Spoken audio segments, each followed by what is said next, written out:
Hello and welcome to the podcast. This is Ron's Amazing Stories. We have stories that should thrill you a little and chill you a little. It's amazing. What you'll hear are adventures sent in by you guys, classic stories from the pulp mags, and episodes from the golden age of radio. We have special segments like Ghost Stories with Sylvia. That's amazing. And These Are Your Stories.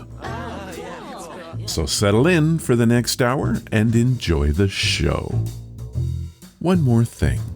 You just might want to prepare yourself to be taken away from today.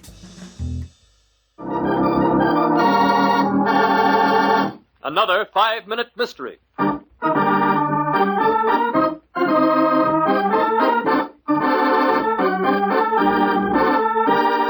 This 5-minute mystery is being brought to you by the multi-toothed rattlesnake. Ron, that's an odd sponsor. Hey, I don't pick 'em. Really? That is strange. I would have thought. Anyway, I can't believe rattlesnake warnings are rattles. What would you call them? Cautionary tales.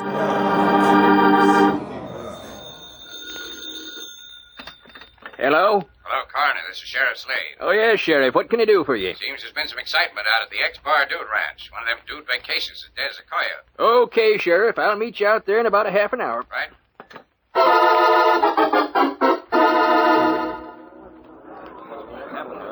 Well, here's the sheriff now. Hiya, Sheriff. Howdy, Dan. Having some trouble out here? Yeah, I reckon it's not going to be any too good for my business either. One of the guests up and got herself killed. Where's the body, Dan? All right in the house here. Fella named Vaughn Calder. That's her husband. He's inside with her.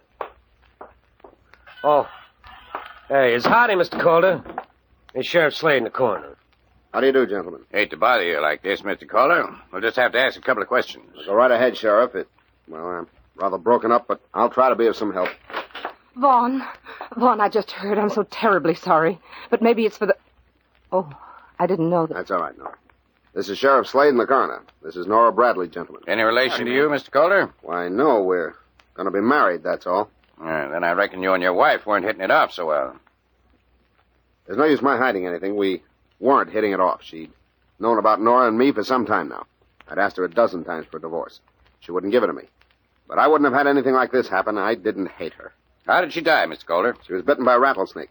You can see the little hole in her arm. Will you take a look at the body, Coroner? Sure. Go on, Mr. Calder. We were out riding this morning. We'd gotten off the horses to rest for a while. I had my back turned to her for a few moments as I tied the horses to a tree. I heard her scream. I turned around, and there was a large rattlesnake a few feet away from her, poised to strike. I saw the fangs shoot out from its mouth and plunge into her arm. It was horrible. Then what happened? Well, we were only 10 minutes from the ranch. I got her back here as fast as I could. She was dead when I arrived. What's your report, Coroner? Everything's as he says, Sheriff. Small puncture in the left forearm, accompanied by large swelling of the surrounding tissue. She died of rattlesnake poison, all right. But not by a rattlesnake. I don't get you, Sheriff. You've had a murder on your ranch. Vaughn Calder murdered his wife. Have you found the clues that led the sheriff to accuse Vaughn Calder of murder? The solution in a moment. But first...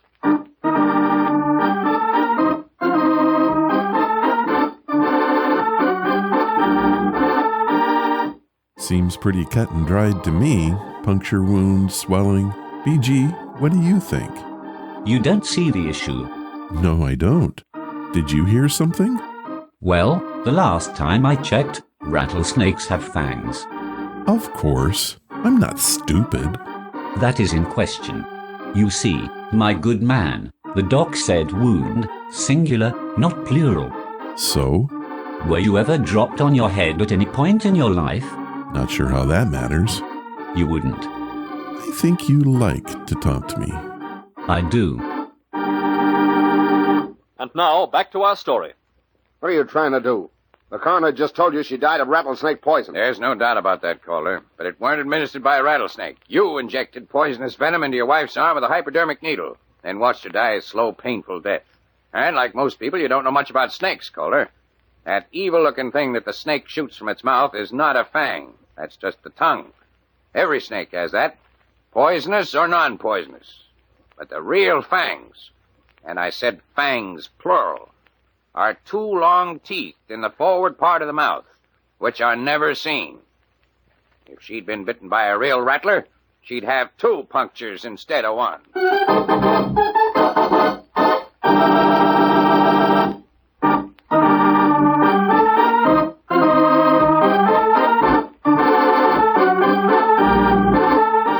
Okay, I'm an idiot. Finally, you admit it. Well, that story had it all. Motive, opportunity, and means. I should have gotten that one. Like I have always said, you are all foam, no beer. What? You know, the cheese has slid off your cracker. Well, at least my intellect is rivaled only by garden tools.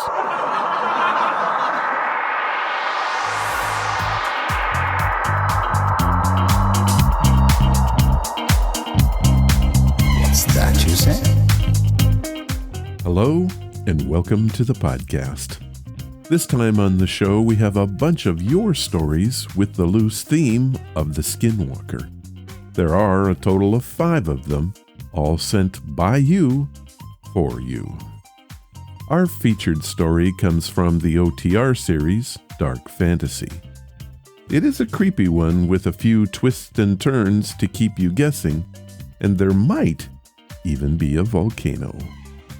We will start the show off with an audiobook review of Book 2 of The Dispatcher.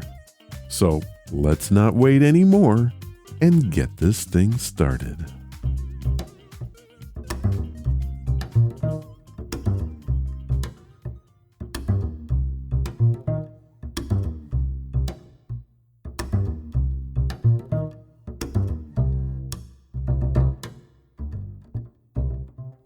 Today's podcast is brought to you by Audible. Get a free audiobook and a 30-day free trial at audibletrial.com/Ron's Amazing Stories. Audible has sponsored the show now since July of 2019. We have reviewed more than 140 audiobooks, and the list keeps growing. Did you know that Audible has over 200,000 books available? And a lot of those are included in the free catalog. Audible is amazing, and it is the perfect companion to Ron's Amazing Stories. If you like this podcast, you're going to love Audible. So what am I listening to? Murder by Other Means, The Dispatcher, Book 2 by John Scalzi. A few weeks ago on episode 600, I introduced you to The Dispatcher. Previously produced solely as an audiobook, it has since been made into a series of graphic novels, and I suspect that a movie is not too far down the road. But what is it about? Well, 10 years ago, a strange thing happened to the world. Almost any time people were murdered, they began showing up naked in their homes, their bodies reset to a state a few hours before any injury occurred. As you might guess, this changed the world, and now we have dispatchers, professionals licensed to painlessly kill people dying from botched operations, car accidents, and the like, eliminating the negative consequences as if they had never been. That is the premise of The Dispatcher, and these stories are catching fire. They come from the master storyteller and Hugo Award winner John Scalzi, and are read by the Emmy-nominated actor Zachary Quinto, best known for his role in Star Trek. These are fantastic stories, and Zach brings to life this very strange concept. Here's a clip from the audiobook that I think really gives you an idea about the dark side of this. Mr. Valdez, Mr. Peng here will pay you $10,000 in cash to shoot him in the head right now. The thing about this moment wasn't that someone was offering me a large sum of money to pick up a gun and put a hole in their skull with it. The thing about this moment was that this was not the first time in 1 month I'd been asked to do it. But it was the first time I'd been asked to do it in the office of a major Chicago law firm, so I had that going for me, which was nice. The Mr. Peng in question, with a young translator hovering directly behind him, stood by the desk of Lloyd Barnes, senior partner of Wilson, Barnes, Jimenez, and Park. Wilson Barnes's offices took up 3 floors at 875 North Michigan, which most people referred to as the John Hancock Center, for the same reason that the other very tall Chicago building was the Sears Tower, no matter who had the naming rights. Barnes himself sat at his very large, very modern desk, on which rested a number of intriguing objets d'art, a framed photo of his kids, and a Smith & Wesson M&P handgun, basic police issue. I looked around the office and then turned to Barnes. He was the one who had summoned me with the promise of a job, shook my hand as I entered his office, and exchanged pleasantries and introductions before stating the nature of the business at hand. It seemed fair to address him first. "Your office has a lovely view of the lake, Mr. Barnes," I said. "It would be a shame to ruin it with blood spatter." "If everything goes well, it'll only be blood spattered for a few moments." "It might not go well," I said. Barnes smiled at this. "It's a risk I'm willing for you to take." "You might be willing to," I replied. "I'm not sure I am." "But this is your job," Barnes said. I sighed and looked over to Peng, still standing there quietly while his translator murmured into his ear. "Is there a reason you want me to shoot and kill you, sir?" I asked.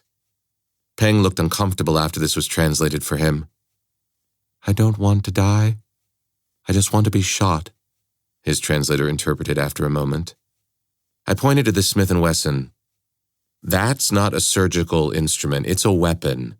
This thing will blow out the back of your head, and no matter what else happens, you will die, sir. It's not going to be simple or pleasant, so you should have a good reason for me to kill you, and I should be able to know what it is." Peng looked over at Barnes after this was translated.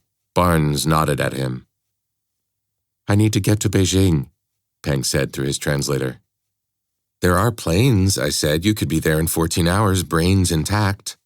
"That's not fast enough," Barnes said. I turned back to him. "Then you can explain why, or I'm leaving." "Mr. Peng is in competition for a very important business deal in mainland China, and he reached an understanding with a major American bank for its funding," Barnes said, motioning to Peng. "Unfortunately, a competitor had the same idea and reached a similar understanding with another bank here in Chicago. That competitor is on a plane that departed O'Hare," and here Barnes checked his watch, "20 minutes ago. There's not another flight to Beijing for several hours. The deal is literally first come, first served. Mr. Peng needs to get there first. There's no other option." "First come, first served doesn't sound like an entirely legitimate way for a major business deal to come together," I said. Barnes smiled again. "These are exciting times in a competitive business environment, Mr. Valdez. May I call you Tony?" "Let's stick to Mr. Valdez for now." "Fine. As I said, exciting times, and as Mr. Peng's American law firm, we're committed to helping him achieve his success." "You'll be paid no matter what happens, though," I said. "Of course, but if he's successful, we'll be paid more," Barnes said. Peng spoke again, noticeably curt. "Mr. Peng wishes to know what the problem is?" his translator said. "He expected to be done with this by now." "The problem is that what you're asking me to do isn't actually legal," I said. "The problem is that if I help you and something goes wrong, the person who is on the hook is me." "We've thought of that," Barnes said. "Have you?" "In the event things go wrong, I and Mr. Chen here," Barnes motioned to the translator, "will say that Mr. Peng became despondent after failing to convince you to help him." I caught the implication of what was carefully not being said. "Is Mr. Peng aware of this?" I asked Chen. "Yes," he said. "Ask him to confirm that to me." Chen asked the question. Peng responded. "He says that if you do not help him now, he is ruined anyway." Peng looked me directly in the eye as Chen said this, and then nodded at the end of it. I nodded back. We understood each other. Well, that clip should give you a really good idea of what you're in for. Tony Valdez is used to working his job as a dispatcher within the rules of the law and state. But times are tough, and Tony finds himself riding the line between what's legal and what will pay his bills. After one of these shady gigs, and after being witness to a crime gone horribly wrong, Tony discovers people around him are dying for reasons that make no sense, and which just may implicate him. Time is running out to solve the mystery of these deaths, to keep others from dying, and to keep himself from being victim of what looks like murder by other means. Now, I didn't write that, but I thought it was pretty good. This is a great audiobook, and it's a wonderful series, and I highly recommend it, if for no other reason than to hear Zachary Quinto read it. It is fast-paced, and the story, well, it is amazing. Now, if any of that appeals to you, head to audibletrial.com/Ron's Amazing Stories, and you can have Murder by Other Means for free. Here is what Audible has set up for us. They are offering a free audiobook and 30 days to give you the opportunity to check out the service. This also grants you access to the included catalog, which is being updated constantly with new stuff. So, to download your free audiobook today, go to audibletrial.com/Ron's Amazing Stories. This story really is worth it. Thank you, Audible. And now, let's get to a few of your stories. These are your stories, sent by you, for you.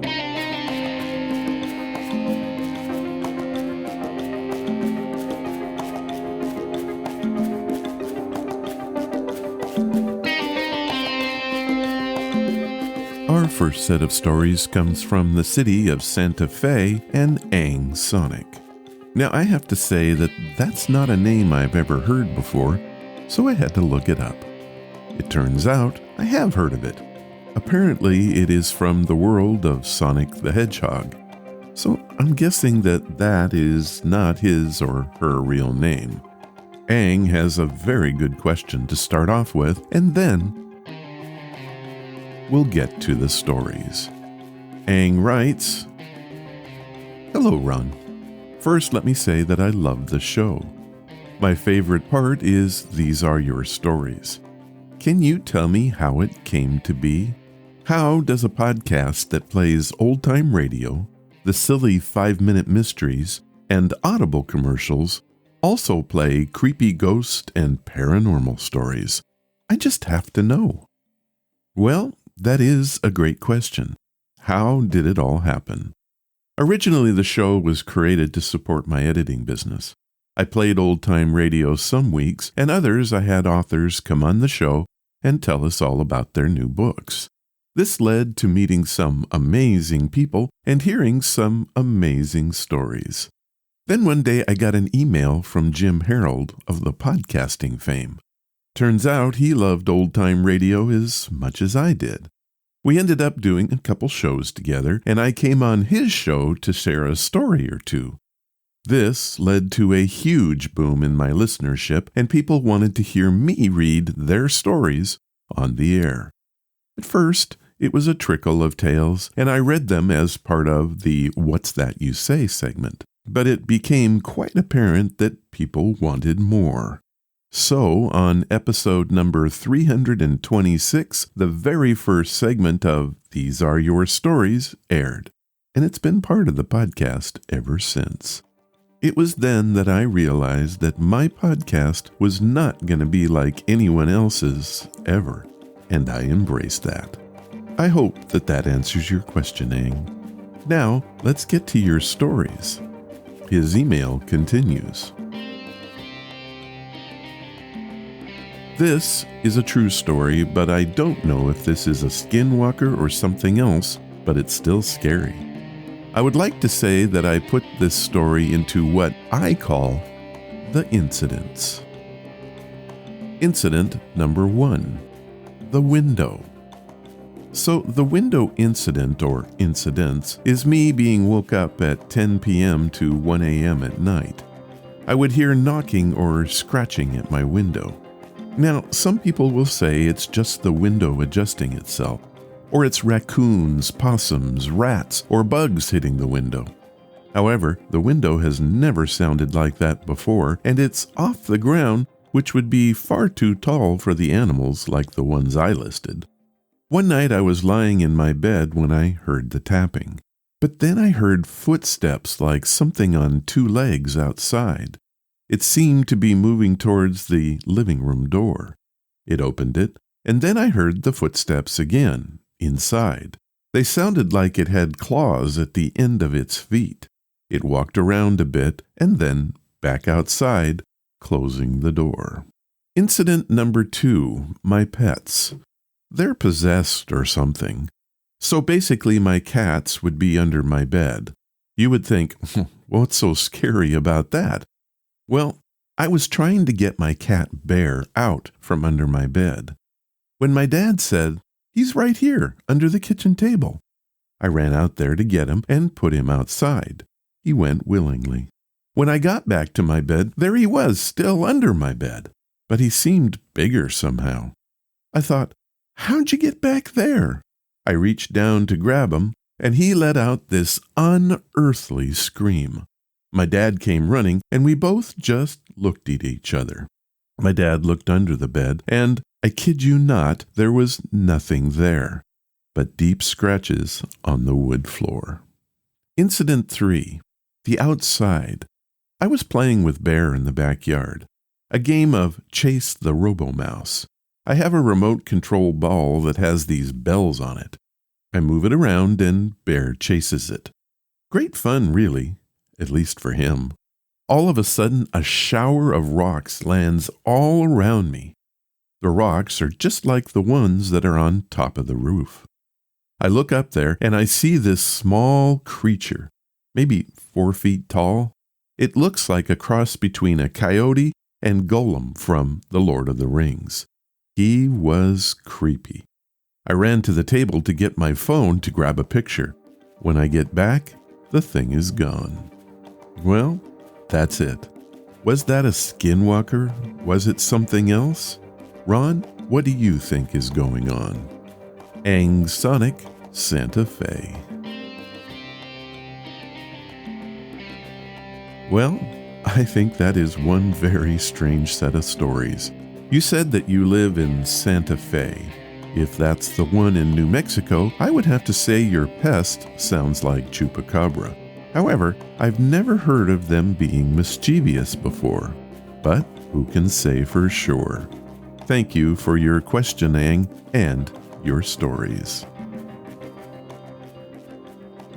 In keeping with the idea of skinwalkers, here's a few shorts that I have collected over the years, but never really had a place to use them. This first one comes from New Mexico and was sent in by Gad Holstein. Gad is a Navajo living in Rio Rancho. My uncle is Mexican and Native American. This happened in the Mojave Desert in Southern California. He was driving around with his girlfriend late at night, and they saw something that looked like a huge black dog on the side of the road. He slowed down and the dog began crossing the road. But instead of walking like a normal dog would, this thing moved like a toy rocking horse. He said it stopped in the middle of the road, stared straight at him, and its eyes glowed red. My uncle is the most badass person I know, and it scared the crap out of him. Gad Holstein. Well, Gad, I think I would have been a bit scared too. Thank you for sharing that. This next one was sent in by Mike Denier. Mike didn't say where he was from, but if I had to guess, I think this one also comes from somewhere in New Mexico.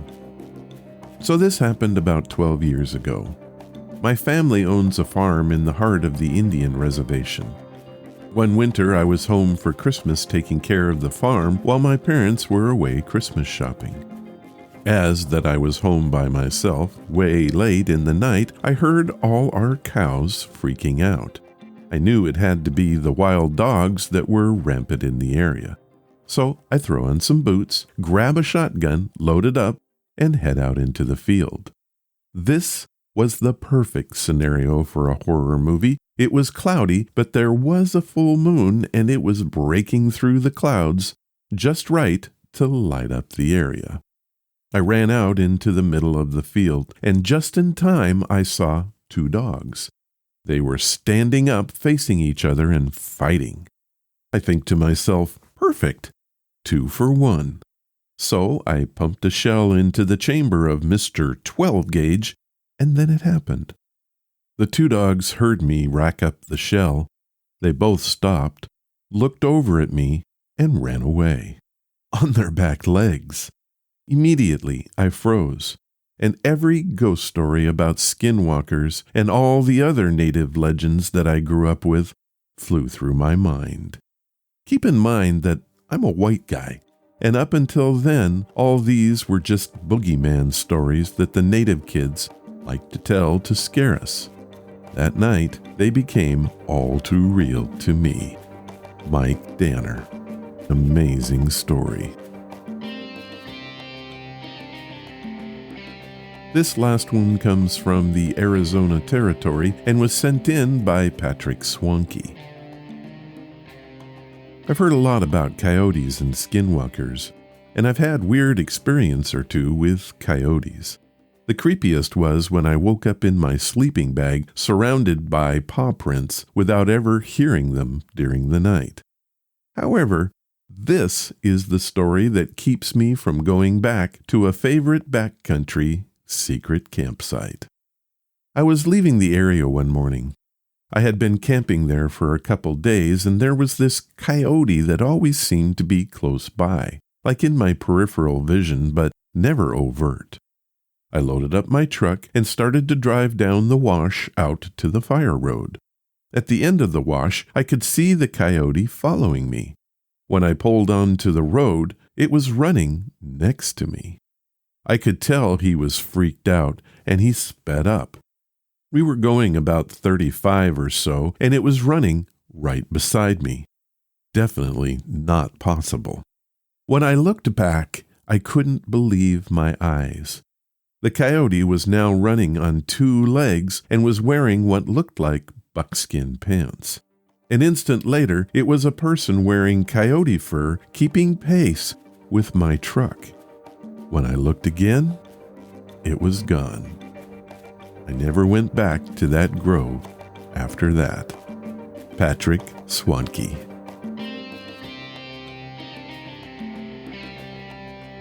Well, I'm not sure I would have been there in the first place. That is a crazy story, and I want to thank Pat for sharing it. And those are 3 Skinwalker stories that I've hung on to for a while. Well, we have one more story for you today. While not a Skinwalker tale, it does fit the mood pretty well. It was sent in by Malcolm Tex from Arkansas. Malcolm has titled his story, The Wriggler. This is an experience I had about 2 years ago. It was late, around 12 a.m. I was dropping off my girlfriend at the time back to her house. It had been raining, but it stopped by the time I reached home. There is this Korean church across the road near my house, which is dimly lit. I'm looking at the church while getting my keys to unlock the door. There is a person that is at least 6 feet tall staring at me from the church in the dimly lit area. The lights seem all wrong to me. I'm at least 300 feet away from it, and it's a very orangish old light. The figure was standing in the spotlight of that light. It was pure black, and I couldn't see any facial expression or anything. My heart starts to beat quicker because I start thinking to myself, that's not right. And it wasn't. I'm still struggling to get the keys into the lock, and I keep looking over at the figure. I finally have my keys in the door, and I unlock it. I go inside and turn to see the thing one last time. It was running towards me. Its arms were above its head, and it was waving them. But they were super wiggly. I don't even know how to explain it. It's as if you were to strum a guitar string, and the string waves and wiggles. Its arms were doing exactly that. It was about 40 or 50 feet away from me at this point, and I still can't see any facial expressions or anything. It's darker than the night sky. I hurried up, got inside, and locked the door, too scared to even look out the window. Finally, I got up enough courage to look. It was gone, and I've never seen it since. I started calling it the Wriggler ever since then. It just kinda suits it. Malcolm Tex, Arkansas. Okay, that is a creepy story, Malcolm. I'm not a fan of the whole shadow person thing anyway, and like you said, that just seems wrong. Thank you for sharing your story. Well, that's it for this time. If you have a story that you want to share, head to the main website at ronsamazingstories.com. Click on the story submission banner, leave your story, give it a title, and please tell me where you're from. I'll read it if I can.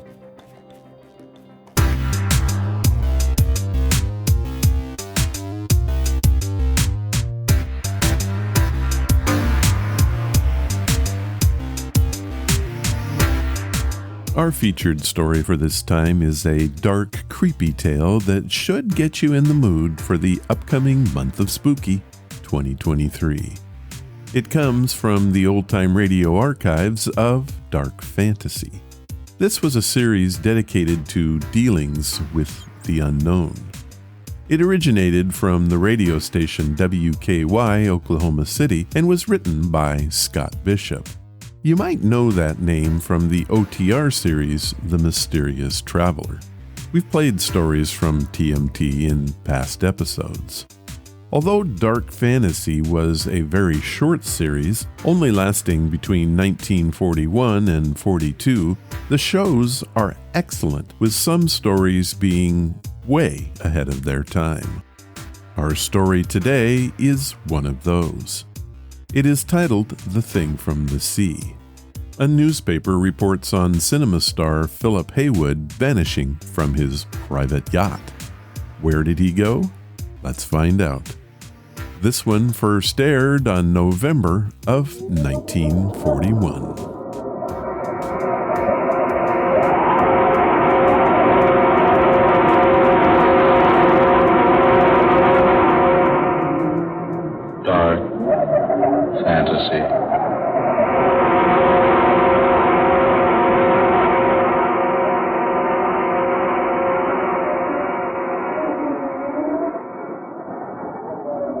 I am the thing from the sea.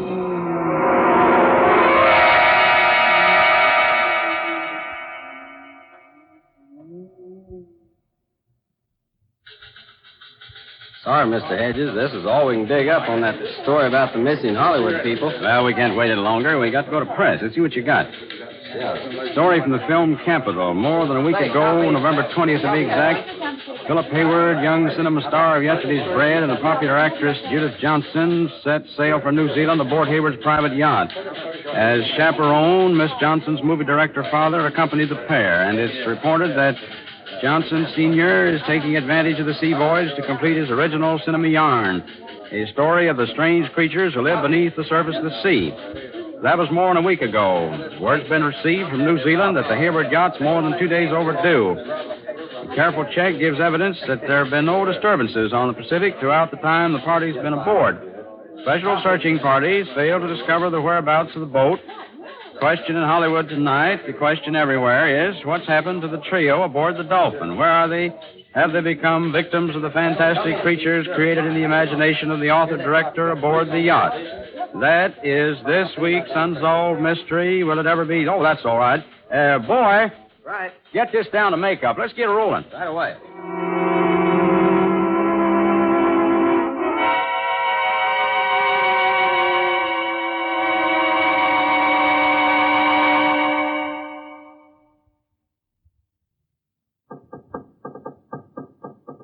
Confound it, Hayward. Stop that fool noise, will you? Oh, take it easy, Johnston. No reason to start shouting at each other, you know. Now, look here.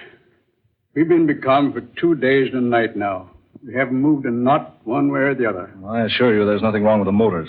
I've been over them myself. For some fantastic reason, they just refuse to start again. Why? Why won't they start? I don't know. Why did they stop in the first place? Oh, it's weird. It's like some strange spirit has descended upon the boat. Oh, nonsense. Is it nonsense? There are many terrifying legends about sea spirits, fantastic adventures that have happened to sailors at sea. Oh, just a lot of myths. Who knows what strange creatures lurk beneath the sea's surface? Who can tell what might come up out of the depths at any moment? Oh, stop it. You're talking like a superstitious old fool. You made too many goofy movies. Just because you won an Academy Award is no sign I'm going to swallow the tripe you dish out in those 8 real clam bakes of yours. No. Judy. You can't. Hey, what's the matter with you? You can't. No. I won't let you. Daughter, hey, wake up. No, you can't do it. No. No, I say. No. No. Judy, darling. What in the name of heaven? Judy, are you all right? Oh, I was asleep, dreaming. Oh, it was horrible. I'd say it was a nightmare. I dreamed I was talking to a young girl. Yet, she didn't seem like a girl at all. She looked more like a mermaid. A what? She was like a nymph from the sea. I thought she stood looking at me. She told me she'd been dead for centuries, and yet not really dead. I couldn't understand what she meant. She said something about her body being dead, but her mind being free to wander about the world. Fantastic. Oh, Dad, it was ghastly. She kept trying to convince me that I should let her mind enter my body. Well, what did she say she wanted to do? She said the entire civilization of the earth depended upon the task she had to perform. Oh, Phil, she seemed to be actually trying to force me out of my body so she could enter it. Judy, what did this creature look like? Oh, she was awful looking, Dad.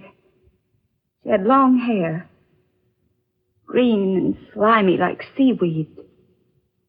Her teeth were brilliant red. They were long and pointed. She kept staring at me with her little beady eyes. They were horrible, for there were no eyelids. She never blinked once. She just stared and stared. Yes?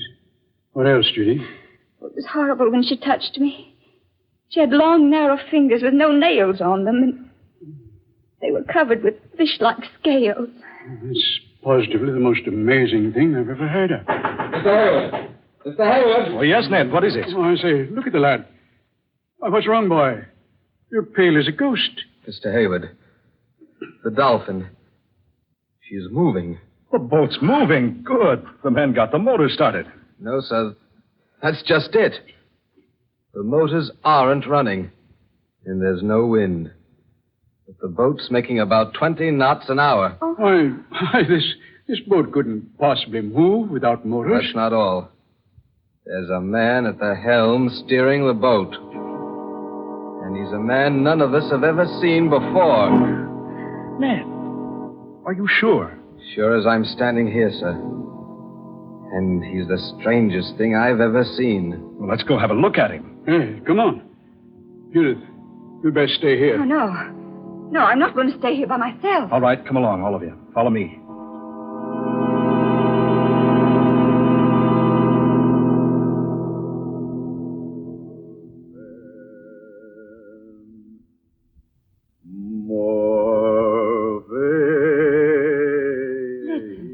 It's him.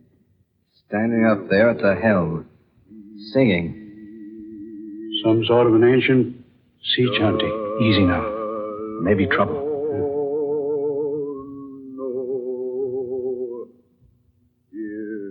There he is, sir. You see, Mr. Haywood? Oh. Yeah. I say, Haywood, that's no man. It's some sort of a sea monster. Look at his hands, Mr. Haywood. The lad's right. Long, narrow fingers with webs between them. And no fingernails. Dad, they're like the hands of the girl in the dream. Where's he taking us? Yes. I wonder. Behind us, sir. Oh, good Lord. A huge wall of water rising out of the sea. Get down those steps, everybody. Get down, everybody. Down the steps. Here into the cabin. Hang on, hurry.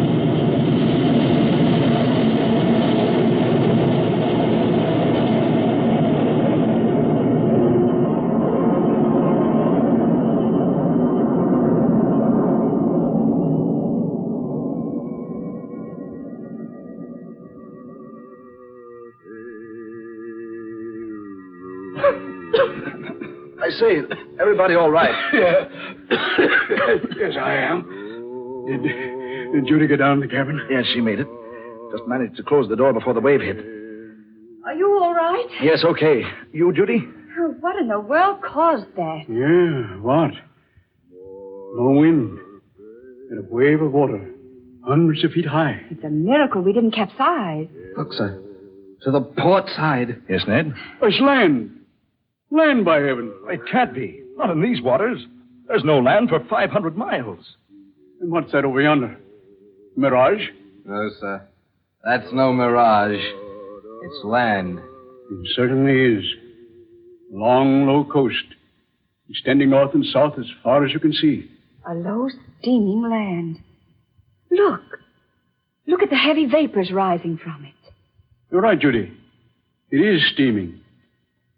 That must explain the sultriness that's been round us these past 2 days. Why, I've been in these waters a dozen times.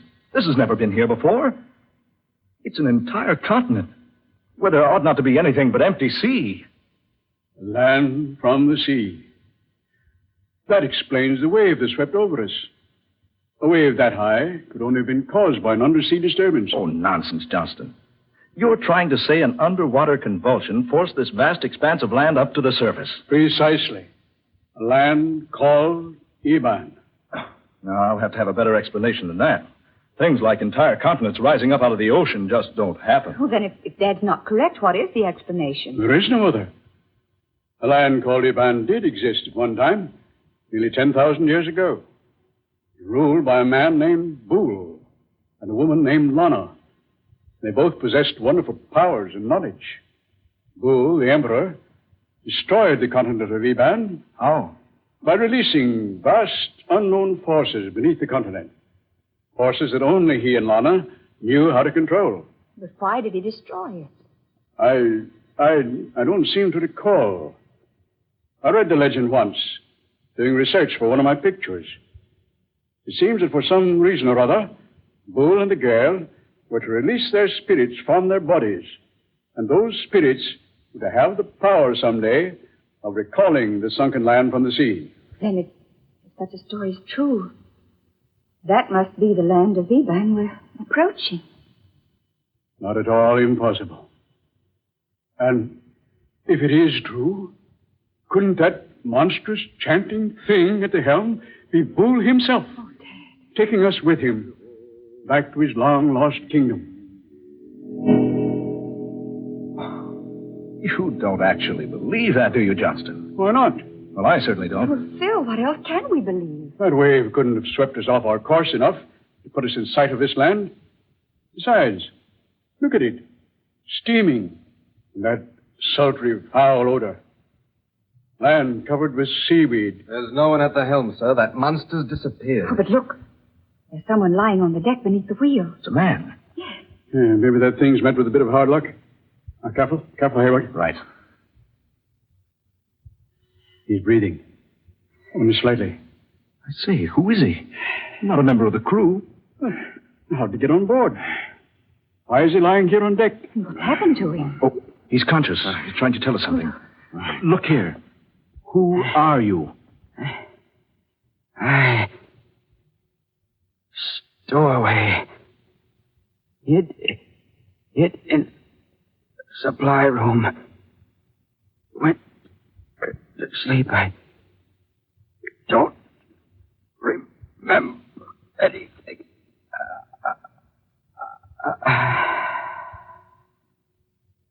Stowaway, he says. Hid in the supply room and went to sleep. Wait a minute.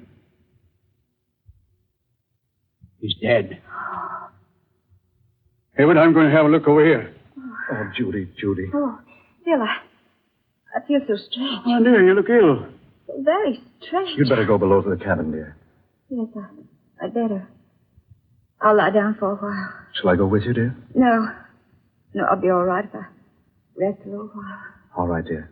Be careful going to your cabin. Yes. Oh, Ned. Get a tarpaulin and cover the body. Right away, sir. Haywood, come over here a minute, will you? Yes, Johnson, what is it? There. Have a look. See? Someone's climbed down that rope ladder and gone ashore through the mud and slime. Whoever it was, he didn't sink in very deep. Seaweed's too thick. Kept him from sinking.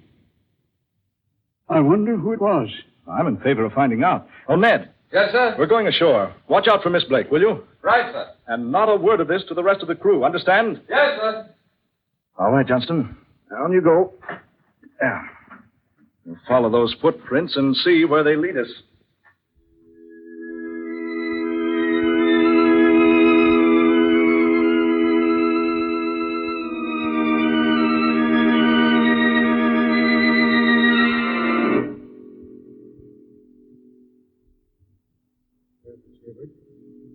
This is the most evil-smelling place I was ever in. Hold on. Look. Yeah. I see what you mean. A city up ahead there. A city. From the depths of the sea. I say, Johnston, isn't that Captain Webb going into that low-domed building over there? Eh? Oh, yes. Yes, it is. So that's our man. Ahoy, Captain! Captain Webb! Wait a minute, Captain. Hold up a bit. Haywood. He's turned around. That snarl on his face. He's got a gun in his hand. Haywood. It isn't Webb. It's that thing. What in the name of heaven is... Stand back, the two of you. Stand back. What? You're not Captain Webb. I am Bull, Emperor of Eban, and I've returned to claim again my ancient kingdom. If you come one step nearer, I shall be compelled to slay you. You dare not, Bull. Lana! Judy. You seem surprised, Bull. Did you think I would forget? Lana! Judy, darling, what does this mean? Why do you speak so strangely? And why does this thing call you Lana? I am Lana, Philip Haywood. I have borrowed for a while the body of your beloved Judy. What? My mind, my spirit has entered her body. You see me as Judith Johnston, but now I am Lana, Empress of the Kingdom of Eban. I have returned to rule Eban. And I have returned to prevent it. You cannot prevent it, Lana. Look here. This quarrel is none of my affair. I demand that you release whatever power you have over my fiancée. I have borrowed her body only for a little while, Philip Haywood. Just as Boole has borrowed the body of the captain of your craft. Yeah. The body I first borrowed was a weak one, a sick stowaway. The captain's is a sturdy body. Now it is mine. But you must return it to him, Boole. It is the law. You must return his body unharmed, just as I must return the body of Judith Johnston. It shall be so. I am about to enter the temple now to regain my Ebonite body. You cannot open the burial chamber unless I accompany you. I realize that full well. I enter the temple now. I shall await you, Lana, beside the sepulchre. Look here, Lana. Oh, whoever you are, this is some horrible nightmare. Philip Haywood, We must act quickly. I will try to explain. When Boole destroyed Eban 10,000 years ago, we sealed our ebonite bodies in a vacuum chamber inside this temple. And our spirits left our bodies to roam the universe until Eban should be restored. Now Boole intends to re-enter his body and build a new Eban. Once he does reclaim his ancient body, all is lost. For no one save me can destroy him. And if I slay him, I too must die. But what can you do? I have a plan. Come with me into the temple where Boole awaits.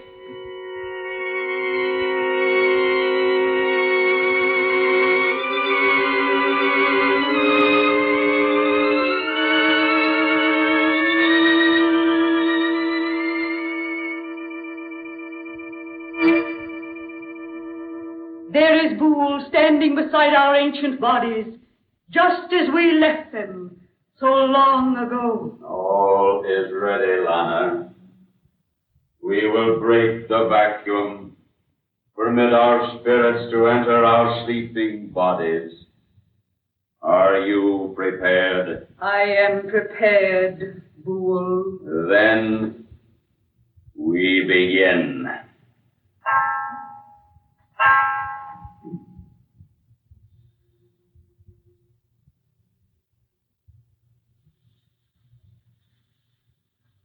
Howard, look. Those bodies in the glass vacuum. They're beginning to move. Yes. Slowly. Slowly. Look at them.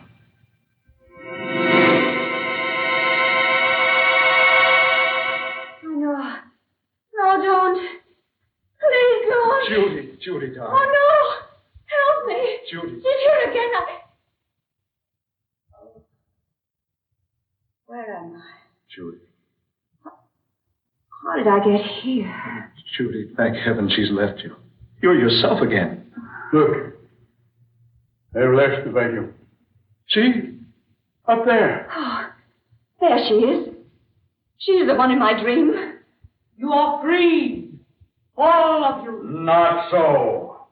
The three of you will remain here forever to help rebuild the populace of Eban. You cannot, Boole. Boole is all great, all powerful. Boole is the law. No one can defy. No one, Boole.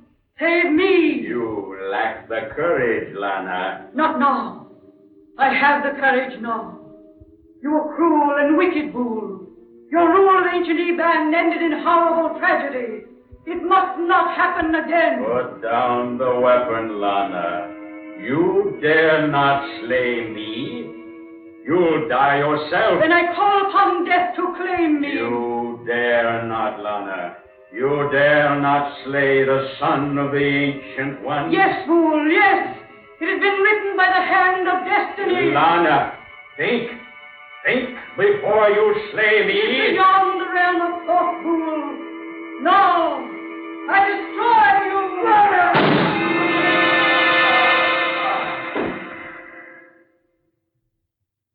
She did it. She did it. That is the end. All is finished now. Now you must go. Can you come with us, Lana? No, for soon I perish also. You must hurry now. Leave Eban quickly.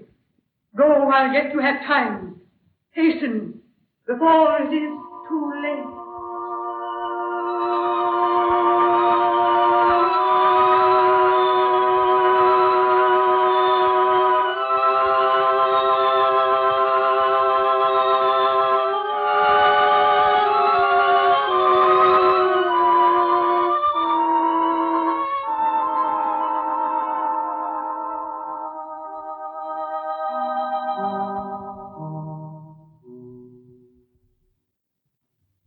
Well, Judy, darling, we're underway.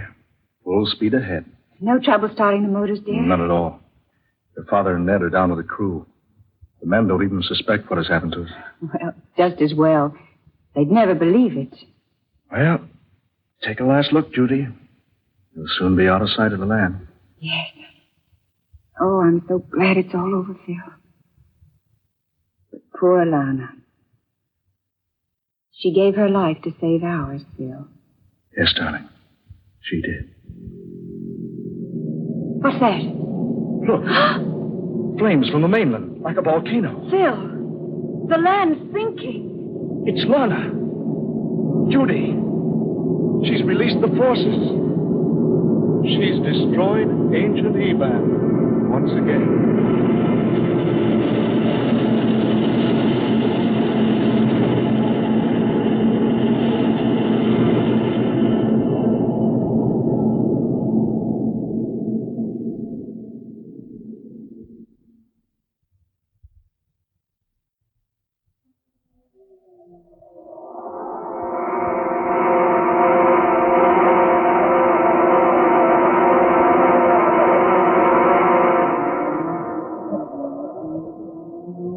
Dark fantasy.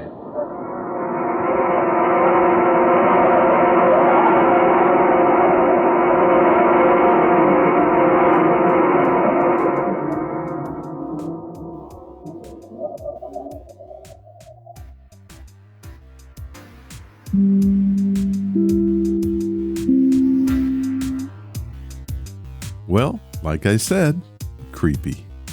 Not a real heartwarming tale with lots of hope in the end, volcano explosion aside. As I mentioned, Dark Fantasy was created for WKY in Oklahoma City. It was the first radio station there, crackling to life in 1921. The station dominated Oklahoma City radio for over 20 years. Then, in 1949, it received its first television cameras in the state and established studios in the Municipal Auditorium. Originally, WKY-TV broadcast shows from all 4 major networks, but they soon became affiliated with NBC for national programming. That's just some of the odd facts that roll around in my head. Budweiser commercial featuring the crew cut. Where there's life, there's Bud. At a concert or a show, in your own backyard, wherever you go. Budweiser beer is for folks to know. Where there's life, there's Bud. Budweiser.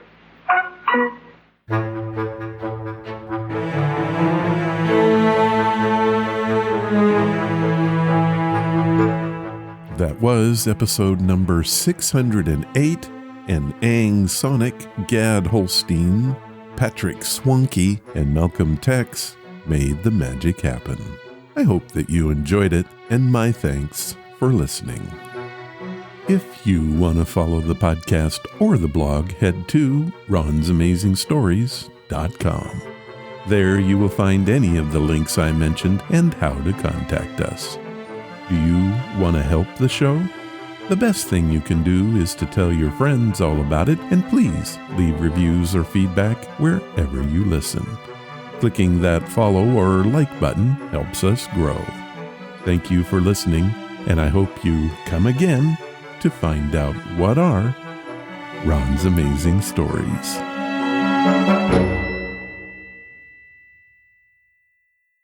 All of the vintage audio used in the podcast is believed to be in the public domain. Ron's Amazing Stories does not own the rights to any of the old-time radio used here. If you hold the rights to any of the shows played, please contact us immediately at ronsamazingstories.com.